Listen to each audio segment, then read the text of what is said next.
Dans cette séance, on va vous résumer le cours de la respiration. Donc, mais avant de commencer, on doit faire un petit rappel concernant l'appareil respiratoire. L'appareil respiratoire. Donc, je vais faire un petit schéma concernant la voie de l'air à inspirer ou bien la voie de l'air riche en O2. Donc, l'air riche en O2, il entre par le nez, bien les voies nasales, les fosses nasales, donc O2, et il passe vers la trachée. Sa trachée, elle est divisée ou bien se ramifie en deux branches. Chaque branche se trouve au niveau d'un poumon. Et chaque branche aussi, il se ramifie en plusieurs branchioles. À l'extrémité de ces branchioles, on trouve des sacs aériens qui contiennent ce qu'on appelle des alvéoles pulmonaires. Donc, en ce qui concerne la voie de dioxygène. Donc, le nez, trachée, branche, bronchiole, sac aérien et alvéole pulmonaire. Donc, c'est quoi un alvéole pulmonaire? Alvéole pulmonaire. Donc, lorsqu'on prend par exemple un tissu pulmonaire, on ne peut pas voir les alvéoles. Pourquoi? Parce qu'ils sont des structures microscopiques. Donc, l'alvéole pulmonaire, c'est une structure microscopique,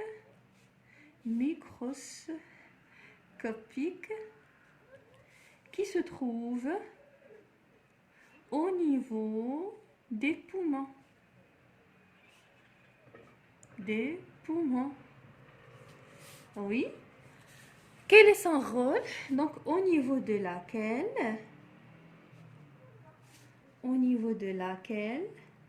s'effectuent les échanges gazeux respiratoires.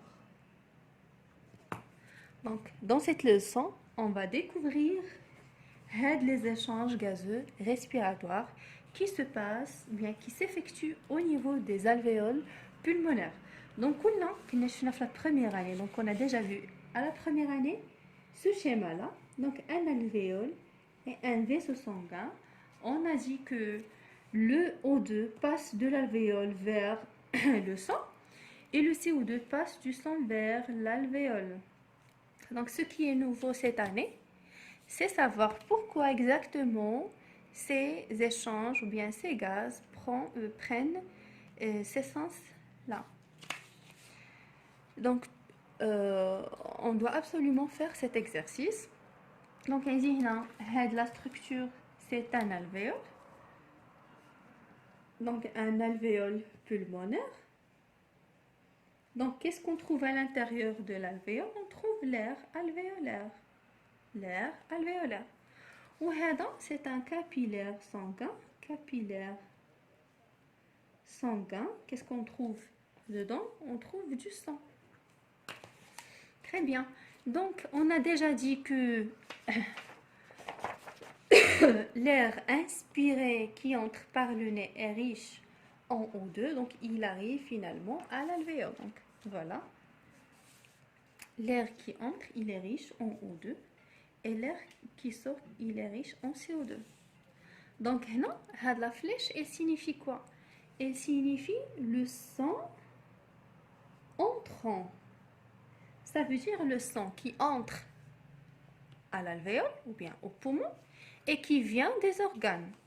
Et cette flèche signifie le sang sortant.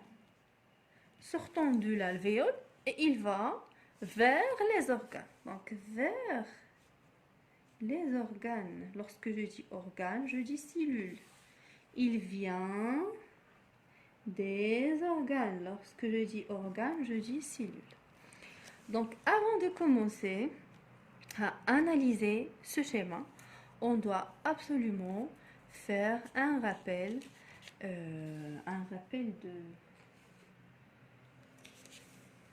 Qu'est-ce que ça veut dire la diffusion?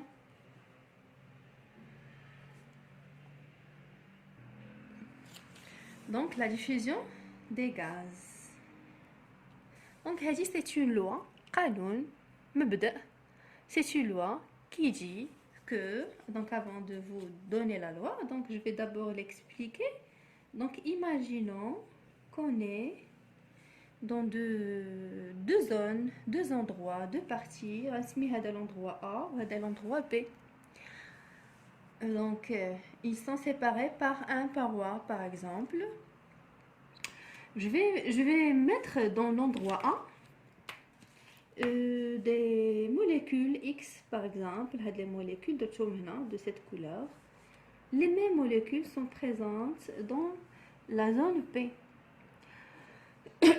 Donc ces molécules qui sont présentes dans les deux côtés, bien les deux zones, ils exercent une certaine force sur cette paroi. Donc bien sûr que la force des molécules de la zone A va être supérieure à la force des molécules de la zone P. Pourquoi? Parce que ces molécules sont assez nombreuses dans la zone A.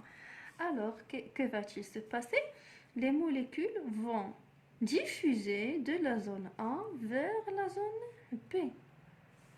Quand est-ce que cette diffusion va s'arrêter?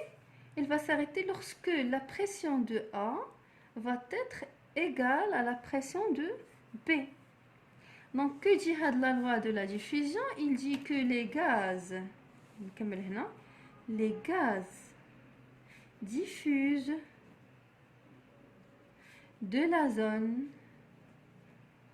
de haute pression vers la zone de basse pression, et la diffusion s'arrête lorsque la pression elle est égale, lorsqu'il y a une égalité dans les deux zones.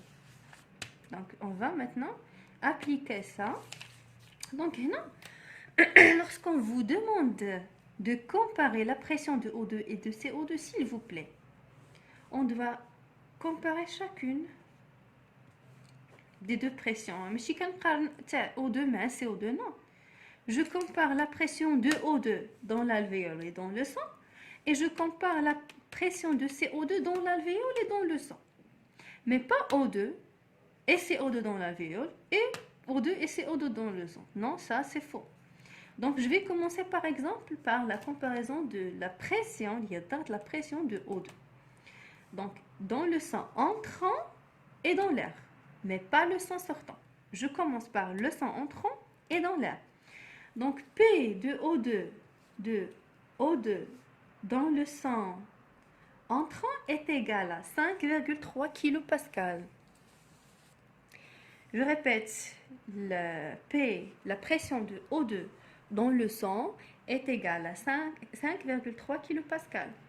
La pression de O2 dans l'air ou bien dans l'alvéole est égale à 13,3 kPa.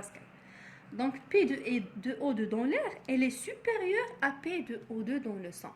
Donc selon la loi de la diffusion des gaz, le O2 passe ou bien diffuse de l'air vers le sang. De la zone de haute pression à la zone à basse pression. Donc je vais mettre la flèche, donc P de l'air vers le sang O2. Quand est-ce que cette diffusion va-t-elle s'arrêter? Elle va s'arrêter lorsque il y aura une égalité. Donc observez que ici P de O2 égale à 13,3 et dans le sang sortant elle va être 13,3. Donc observez l'égalité. Maintenant la diffusion va s'arrêter. Je passe à la comparaison de P de CO2 dans le sang, toujours, et P de CO2 dans l'air ou bien l'alvéole. Donc P de CO2 dans le sang est égal à 6,2 kPa et P de CO2 dans l'alvéole ou bien l'air est égal à 5,3. Donc P de CO2 dans le sang est supérieur à P de CO2 dans l'air. Alors CO2 va diffuser ou bien va passer du sang vers l'air alvéolaire ou bien l'alvéole. Passe du sang vers l'air. Du sang vers l'air.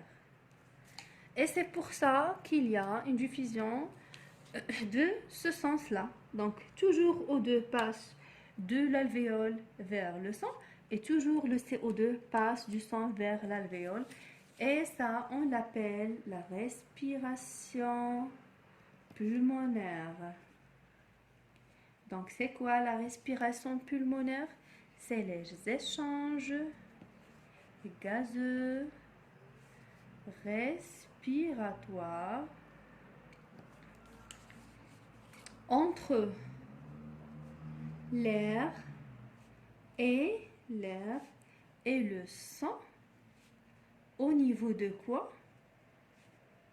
Au niveau des alvéoles pulmonaires. J'espère que c'est clair. D'accord?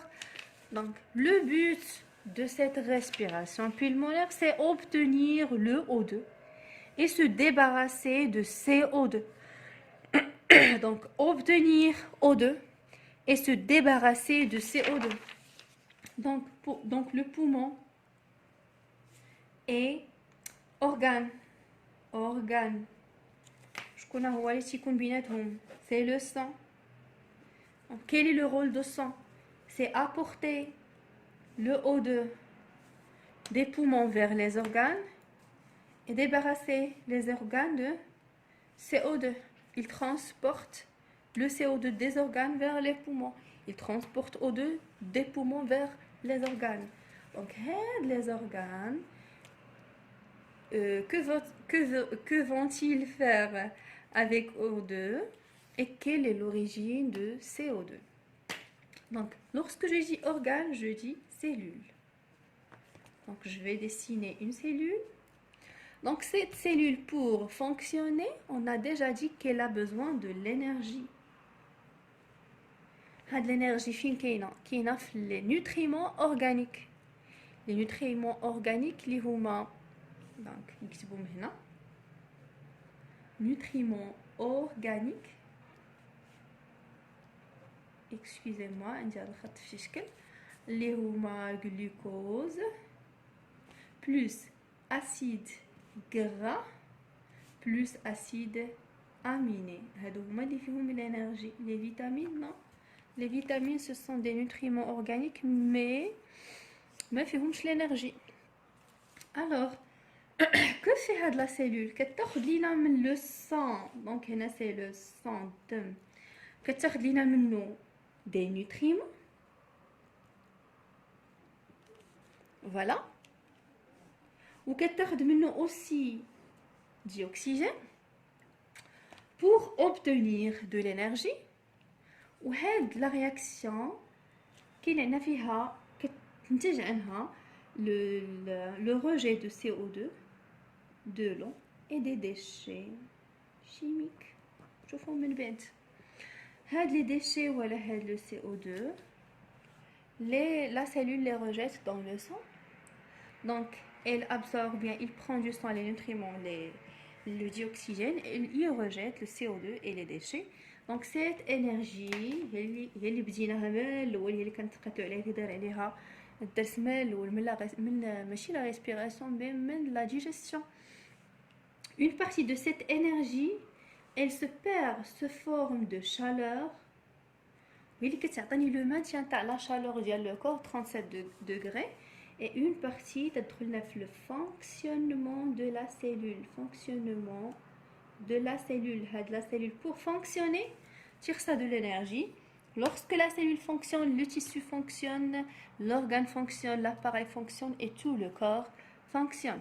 Donc, le phénomène c'est la respiration cellulaire.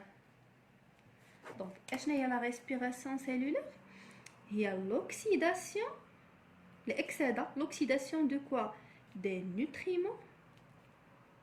Quels nutriments? Les nutriments organiques. Pourquoi? Pour l'obtention De quoi? De l'énergie.